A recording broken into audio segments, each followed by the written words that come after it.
Welcome to CC, the Classic Car Show.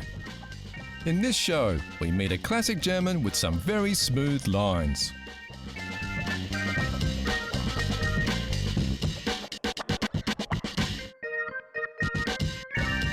We take a look at an English roadster with some classic credibility inside and out. Also on the show, Great Scott, is that a time machine coming our way? A sleek sports car that may well be a classic of tomorrow. Plus, a big black beast from the USA with about as much chrome as you can get.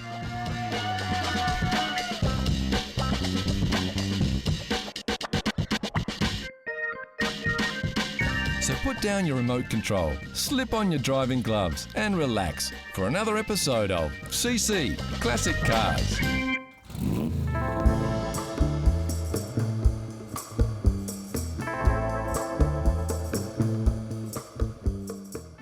When you look at this car, does its purity of line and perfection of proportion take your breath away? That's what was written about this little coupe when it was shown in the 1957 Frankfurt Motor Show. And what car is it? The Volkswagen Karmann Ghia.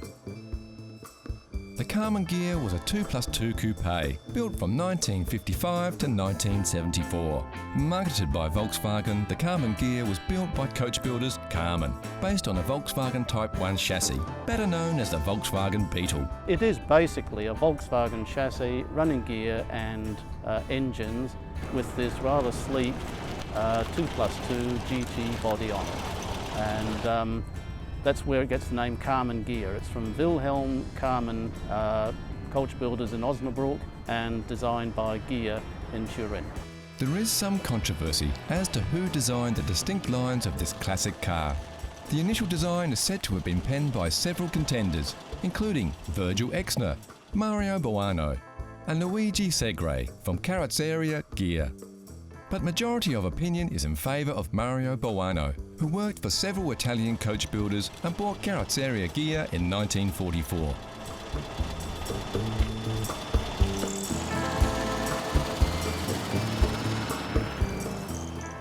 The most interesting thing about the Karmann Ghia is, how was its amazingly organic shape crafted in such large numbers?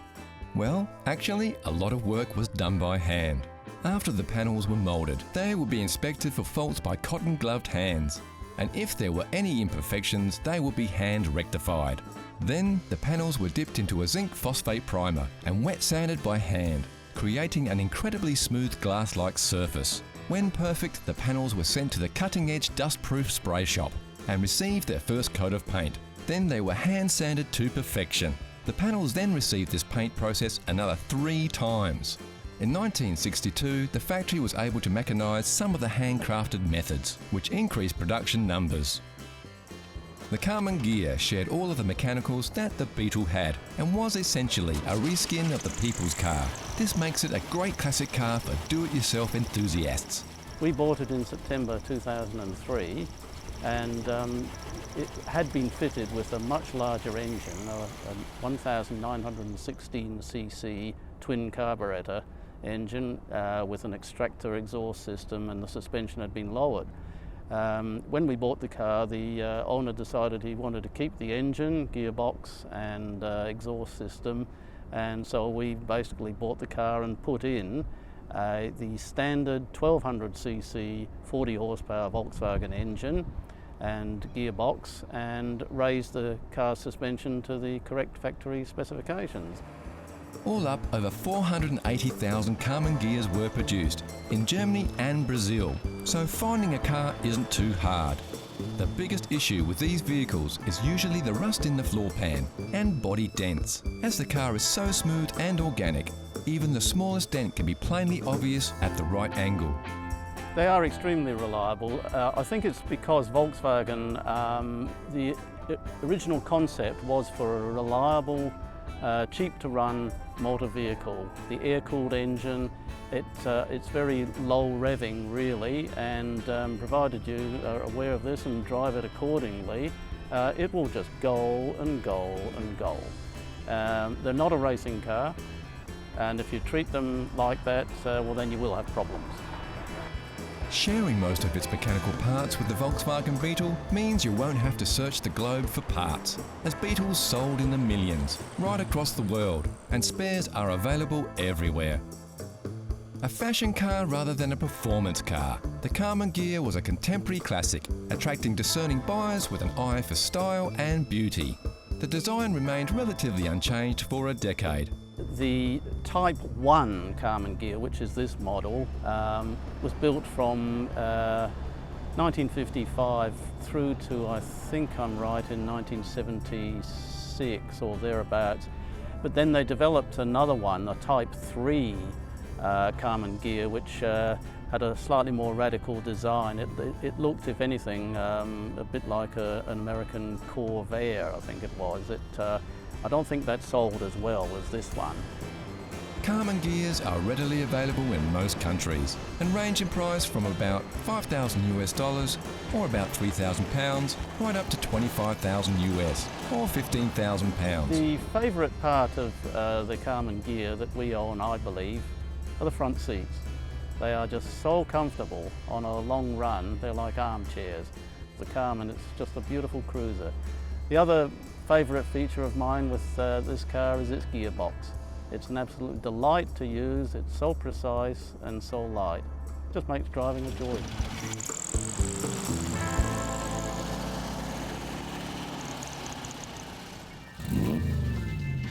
Here's a challenge for all you classic car fans. Know Your Chrome gives you a peek at some close-ups of classic chrome. Look at the shapes. Do you recognise the lines? Can you tell which car sports this shiny styling? It's too early for clues, but we can tell you it's a car, it's a classic, and it's very, very cool. Look closely, and we'll give you more hints later in the show. Next on CC, a classic car that's better known as a time machine. A sleek sports car that may well be a classic of tomorrow. And a rolling lounge room for the USA.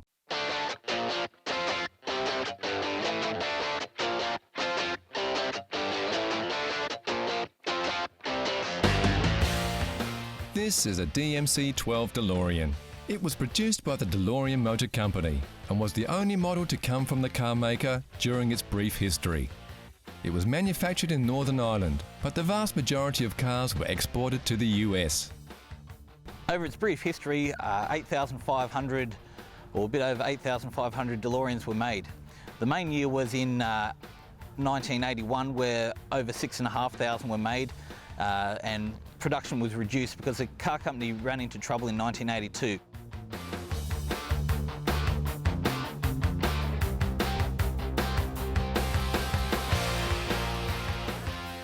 The car is best known for its role as a time machine in the 1985 blockbuster Back to the Future.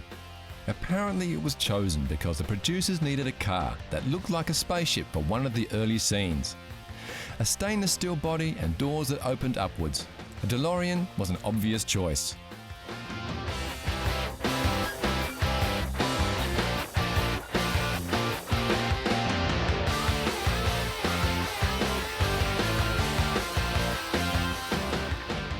Going back to the past for a moment, this particular car was manufactured in 1981.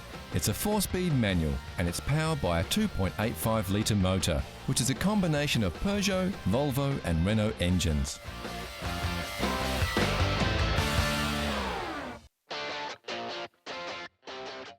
With the DeLorean Motor Company having a checkered past, combined with the car's unique styling and a starring role in a major Hollywood movie, it's not surprising that many collectors snapped them up and stored them away.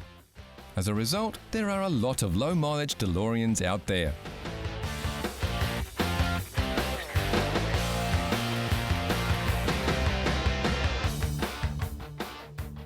The first owner of this car only put 100 miles on the clock between 1981, when it was manufactured, and 1985. The next owner added a further 700 miles before they sold it in 2008 to Nigel Elliott, a huge fan of everything 80s. I love the fact that the car's instantly recognisable. Everyone loves those doors that open, the stainless steel body, the fact that it's got such a wide stance it looks real mean, especially from the back with those big fat tyres. This car is completely original, down to the same tyres that rolled off the production line, and Nigel plans to keep it that way as much as possible. To that end, the car has been put on permanent display at the local motor museum so everyone can enjoy it.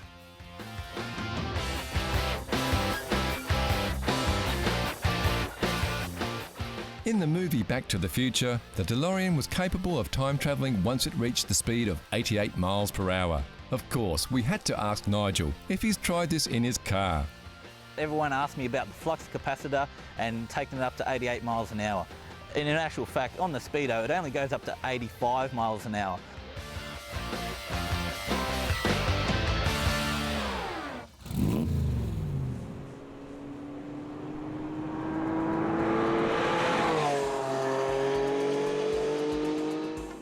We've talked about Porsches being in a class of their own when it comes to classic cars.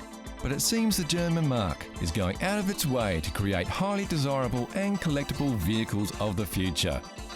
This exquisite piece of machinery is the Porsche 911 Sport Classic, first shown at the Frankfurt Motor Show in 2009. The 911 Sport Classic is a limited production run Porsche exclusive, with just 250 of these classics of tomorrow hitting the roads.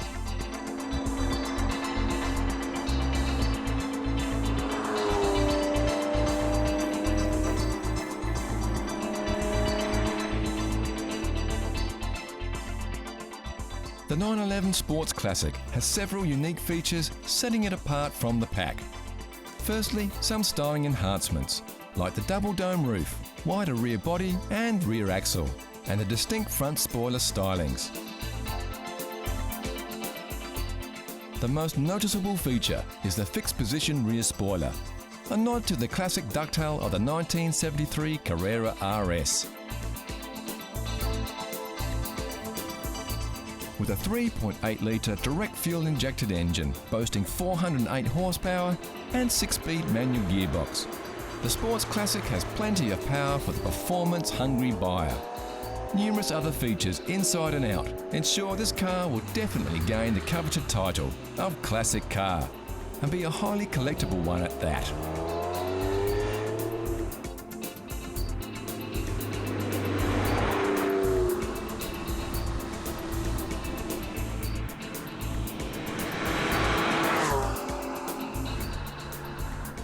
The Porsche 911 Sports Classic.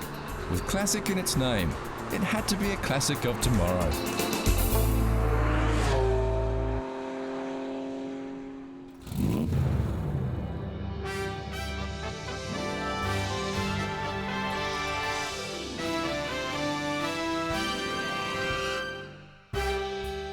There was a time in American motoring history when bigger was better. Large road-hogging vehicles like the models from Chevrolet and Plymouth set a benchmark for luxurious motoring, while Europe was getting smaller and faster. This vehicle was a perfect example of a time gone by.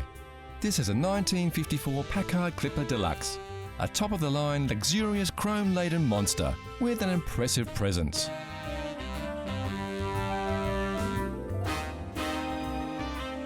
Under the sizable hood of the Clipper is a straight-8 side-valve motor, one of the last side-valve V8s used by Packard. The 1954 Packard Clipper Deluxe had some minor updates to differentiate it from the other Packards coming out of the factory.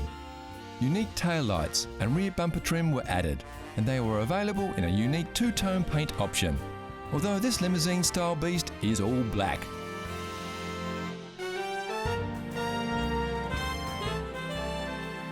Car collector Michael Finnis acquired this example purely by chance, as it wasn't a car he was looking for at the time.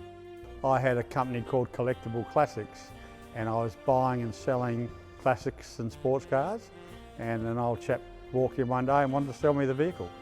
He was retiring and wanted to get rid of it. As far as the value is concerned, I've been involved with valuing cars all my life. My father was a car dealer, I've always been involved, so it's something that comes second nature to me. This is a right-hand drive version of the Clipper Deluxe, which makes it a little rarer than the average collectible. As far as desirable 50s US cars go, the 54 Clipper Deluxe is probably one of the most affordable. Good examples can be picked up in the USA for around $10,000 US, or about £6,000. cars needing attention can be bought for as little as $500 US, while right-hand drive vehicles in Europe, Australia and South Africa can fetch over $25,000 US, or £15,000.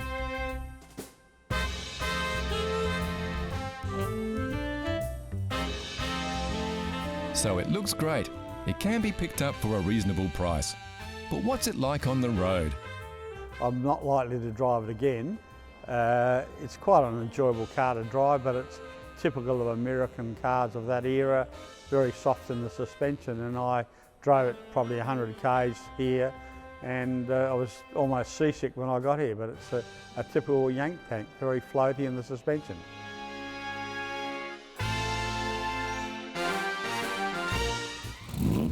So how well did you go with your first peek? How well did you know your chrome? Here's a quick update. Did you guess it right away, or are you still pondering? Take a look at these shots. We're showing you a little more of the car here, so you should be able to pick it. The answer is coming soon.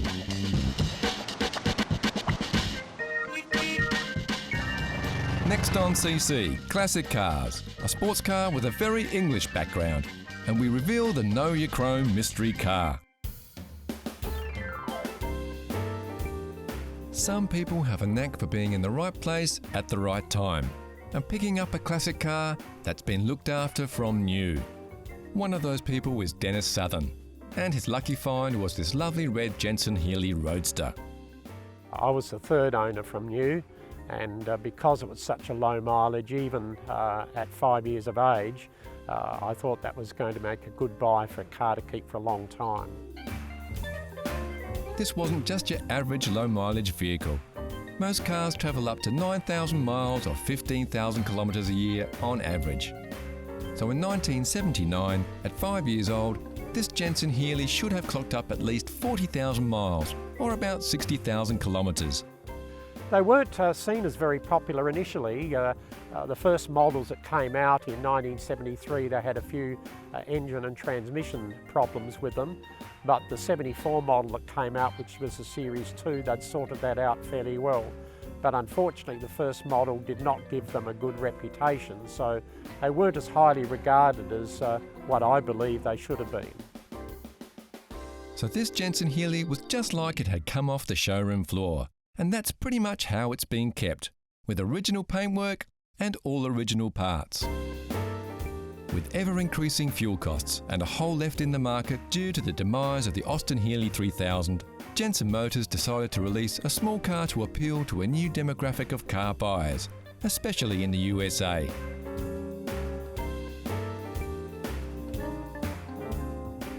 Jensen Motors had built the bodies for the Austin Healey 3000. So management at Jensen worked with Donald Healey in the hope he could bring the same flair of design to the Jensen Healey that had made his 3000 so popular. From this partnership, the Jensen Healey was born, and along with it, high hopes for the new sports cars from Jensen Motors.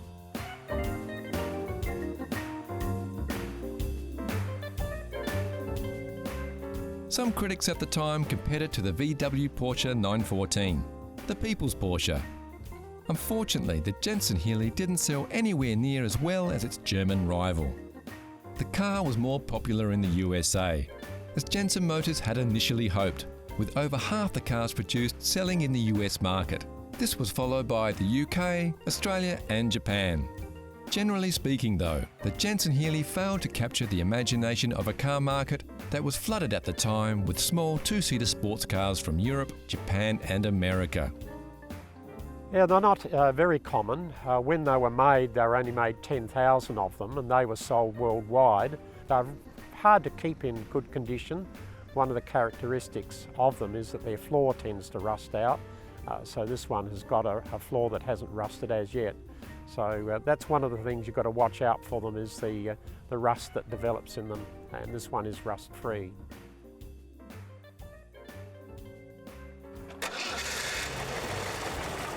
When it came for the designers to choose a motor for the Jensen Healey, another English car legend was approached. Lotus chief Colin Chapman and his team had just designed a new 1973cc 2-litre dual overhead cam 16-valve all-alloy power plant for their future vehicles, and a deal was struck to supply the engines to Jensen.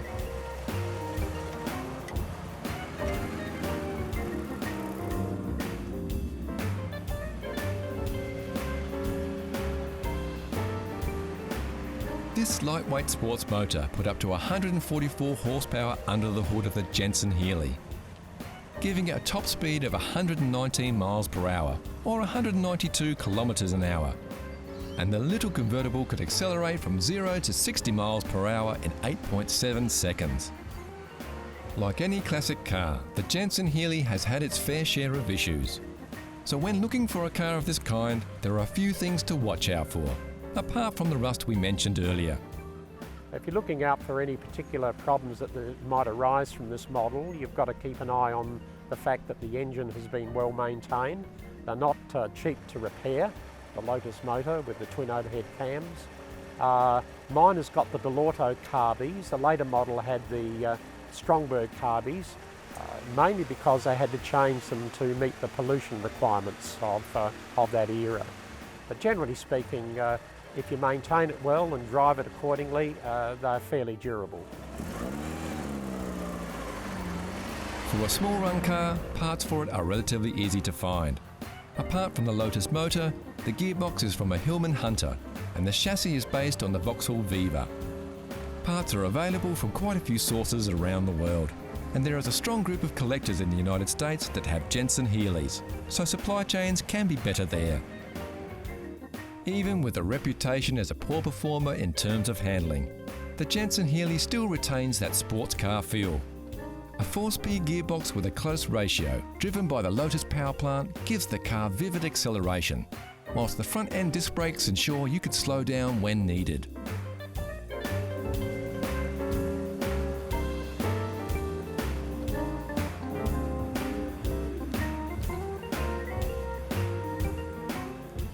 Dennis only takes his original condition Jensen Healey out once every month or two. He has entered some rallies, but he is keen to keep the mileage low, and it never ever goes out in the rain, as he wants to keep it as original as possible. It handles extremely well. I like to drive it through the hills nearby. It brakes extremely well. It's got quite an excellent acceleration.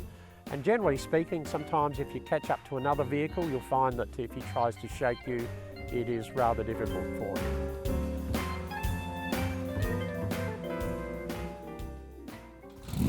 So how well did you know your chrome? If you said it was a 1960 Oldsmobile Dynamic 88, you'd be right. Built in the USA from 1950 to 1974, the Dynamic 88 was Oldsmobile's top-selling line of 2-door coupes and 4-door sedans. Considered a break from tradition, the 1960 Dynamic 88 models were sleeker and lower vehicles that did away with the high fins of the 50s. Classic cars are everywhere, from the much-loved family heirloom in the garage to the restored racer. One thing we all agree, there's nothing cooler than a classic. Like this unusual Alfa Romeo Junior Z with its unique styling, or this stunning Jaguar XK120 Sports.